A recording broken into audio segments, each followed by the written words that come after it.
अस्सलाम वालेकुम रहमतुल्लाहि वबरकातुहू। मैं खलीलुद्दीन अहमद ESBN न्यूज़ में आपका इस्तकबाल करता हूँ। नाज़रीन, आज दो बहुत ही अफसोसनाक ख़बरें सामने आ रही हैं और दोनों ही का ताल्लुक़ गुजरात के शहर अहमदाबाद से है। पहली ख़बर जिसके बारे में किसी ज़्यादा न्यूज़ चैनल्स पे या प्रिंट मीडिया पे जिसका ज़िक्र नहीं है, सिर्फ़ उस न्यूज़ को मुंबई से शाये होने वाले अखबार मुंबई उर्दू न्यूज़ ने शाये किया है। आपको पहले मैं उसकी थोड़ी सी हेडिंग बता दूं। ये देखिए, उसकी ये हेडिंग है, गुजरात में फ़िरक़ा वाराना कशीदगी का माहौल। तो नाज़रीन, हम इसके ऊपर बात करते हैं कि आखिर इस फ़िरक़ा वाराना कशीदगी की वजह क्या है। नाज़रीन, ये वही अहमदाबाद शहर है जिसके मेंबर ऑफ़ पार्लियामेंट हमारे वज़ीर दाखिला जनाब अमित शाह साहब हैं। पहली ख़बर मैं आपको ये बता दूं कि अहमदाबाद के एक धनुका गांव में पिछले कुछ दिनों से सोशल मीडिया पर एक शख्स ने, जिसका नाम किशन धरवाड़ बताया गया है, उस शख्स ने इस्लाम के ख़िलाफ़, मुसलमानों के ख़िलाफ़ और हमारे प्यारे नबी, आखिरी नबी अहमद मुस्तफ़ा मोहम्मद मुस्तफ़ा सल्लल्लाहु अलैहि वसल्लम की शान में कुछ गुस्ताखाना कलिमात पोस्ट किए थे, जिसकी वजह से वहाँ के मुसलमानों में काफ़ी गम, गुस्सा पाया जाता था, जो कि एक फ़ितरी बात है। उसके लिए मुसलमानों ने बहुत एहतजाज भी किया था। फिर उसके बाद जब हालात की संगीनी को देखते हुए पुलिस ने उस शख्स को गिरफ़्तार किया, मगर गिरफ़्तार किया बराए नाम, क्योंकि उसके ऊपर ऐसी दफ़ात लगाई गई जिससे कि केस काफ़ी कमज़ोर हो।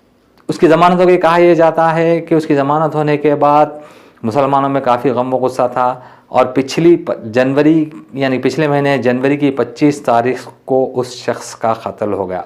पुलिस काफ़ी मुस्तैदी का मुजाहरा किया और वहाँ के अहमदाबाद के एंटी टेररिस्ट स्क्वाड की पुलिस ने 4 लोगों को वहाँ से अहमदाबाद से गिरफ़्तार किया, जो इस कत्ल के मुलजिम थे। अगर यही मुस्तैदी पुलिस अगर पहले गिरफ़्तार करती और इसी शख्स जिसने ये भड़काऊ पोस्ट जो है सोशल मीडिया पे पोस्ट किए थे, अगर उसके ख़िलाफ़ पहले ही अगर सख्त दफ़ात के तहत मुक़दमात लगा के उसको जेल की सलाखों के पीछे डाल दिया जाता, तो शायद ये इस शख्स का कत्ल ना होता। कत्ल तो बहरहाल कत्ल है, क्योंकि हम हर कत्ल की मज़म्मत करते हैं। किसी भी चीज़ के लिए तशद्दुद या कत्ल को सही जायज़ नहीं ठहराया जा सकता। बहरहाल, तो अगर पुलिस अपना काम मुस्तैदी से करती तो शायद ये शख्स आज जेल की सलाखों के पीछे होता और ज़िंदा होता। और नाज़रीन, अगर यही हरकत अगर किसी मुसलमान के तरफ से सोशल मीडिया पे पोस्ट के ज़रिए की जाती, किसी हिंदू के देवी देवताओं के ख़िलाफ़ अगर कोई नफ़रत अंगेज़ माहौल को बनाता, तो क्या पुलिस इसी तरह के मामूली दफ़ात लगाकर उस शख्स को भी अंदर करती, या उसके ऊपर ऐसी कड़ी दफ़ात लगाई जाती जिससे कि वो सालों उसकी बेल ना हो सके। तो सवाल ये है कि ये दो तफर्रुक़ा इम्तियाज़ दो फ़िरक़ों के बीच में क्यों? अगर पुलिस अपना काम मुस्तैदी से करती तो शायद आज ये हालात हैं जो गुजरात में तनाव का माहौल है, शायद वो कभी पेश ना आते। और कहा यह भी जा रहा है कि इस कत्ल को लेकर एक फ़िरक़े के लोगों के बीच में काफ़ी गम व गुस्सा है और इसकी वजह से राजकोट, वडोदरा, सूरत समेत कई शहरों में एहतजाजी मुजाहरे किए गए और काफ़ी तादाद में इस मुजाहरों में लोगों ने शिरकत की। और कहा यह भी जा रहा है कि जब ये एहतजाज हो रहा था तो उस एहतजाज में जो है ना, वो मुस्लिम महलों की तरफ कूच करने की कोशिश की। जब पुलिस ने उन्हें रोका तो लोग और मुश्तइल हो गए और पुलिस के साथ हाथापाई करने लगे, जिसके नतीजे में पुलिस को लाठीचार्ज भी करना पड़ा और हालात बिगड़ने लगे, जिसको देखते हुए पुलिस ने वहाँ पे बहुत ज़्यादा पुलिस को तायुन कर दिया गया। ये एहतजाज हो रहा था तो उसमें कहा जा रहा है कि कई शिद्दत पसंद लोगों ने मुखालिफ मुसलमान नारे लगाए और वो जो शख्स जिसका कत्ल हुआ, किशन भरवाड़, उसकी फ़ोटो अपने हाथों में लिए और ये नारे लगा रहे थे कि किशन, हम शर्मिंदा हैं कि तेरे कातिल अभी ज़िंदा हैं। तो नाज़रीन, हमारा सवाल ये है कि पुलिस जो है ना, अगर अपना काम सही तरीके से करती तो आज इस तरह के हालात ना पेश आते, ना लोगों को एहतजाज करने पे मजबूर होना पड़ता, ना वो शख्स ऐसे कलिमात पोस्ट करता सोशल मीडिया पे, ना ये तनाव का माहौल पैदा होता। तो इसका जिम्मेदार आखिर कौन है? ये हालात को बिगाड़ने की क्या ये सोची समझी साजिश है? 5 रियासतों में जो इलेक्शन हो रहे हैं, इसके बाद गुजरात में भी इलेक्शन होने हैं, क्या उसी का माहौल तो कहीं अभी से नहीं तैयार किया जा रहा है? आप इसके लिए पुलिस के आला ओहदेदारों की जिम्मेदारी है कि हालात को काबू में करें और जो है सो अमन व अमान को बिगड़ने ना दें। तो नाज़रीन, दूसरी खबर भी जो आ रही है वो गुजरात के शहर अहमदाबाद से 20 किलोमीटर एक दूर गांव है जिसका नाम है पीराना। ये खबर वहां से आ रही है। कहा जा रहा है कि वहां 400-500 आरएसएस के लोगों ने घुसकर पूरा गांव अपने कब्जे में ले लिया है और वहां के मुसलमानों को नकल मुकाम करने पर मजबूर किया गया है।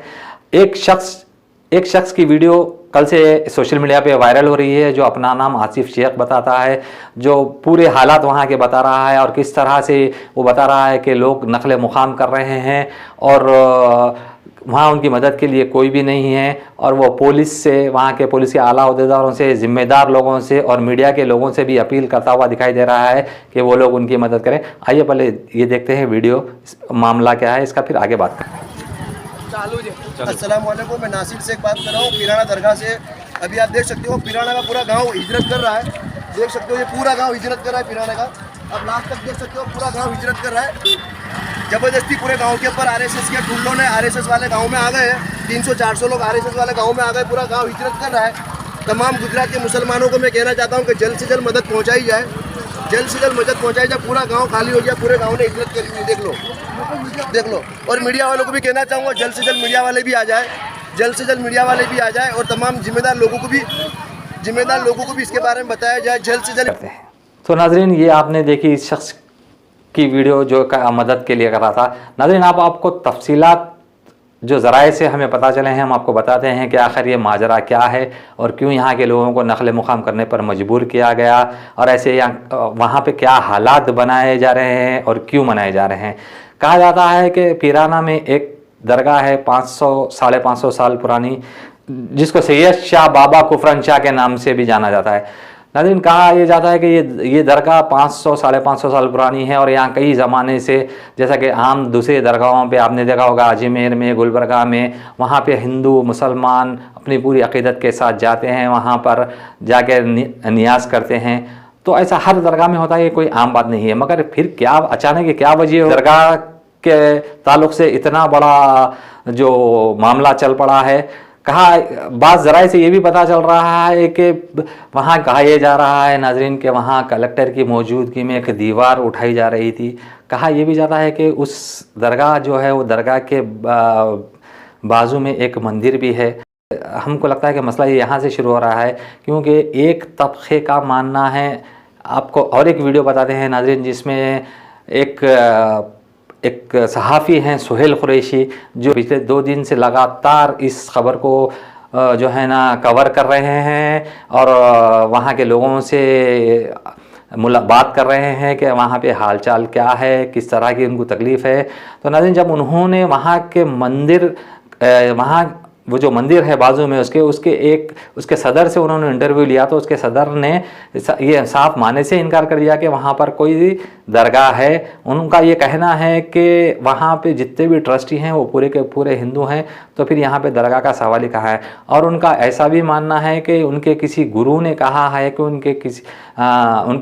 उन्होंने किसी गुरु का भी नाम लिया है उसमें, और वो ये कह रहे हैं कि हमारे भगवान का यहाँ अवतार आने वाला है।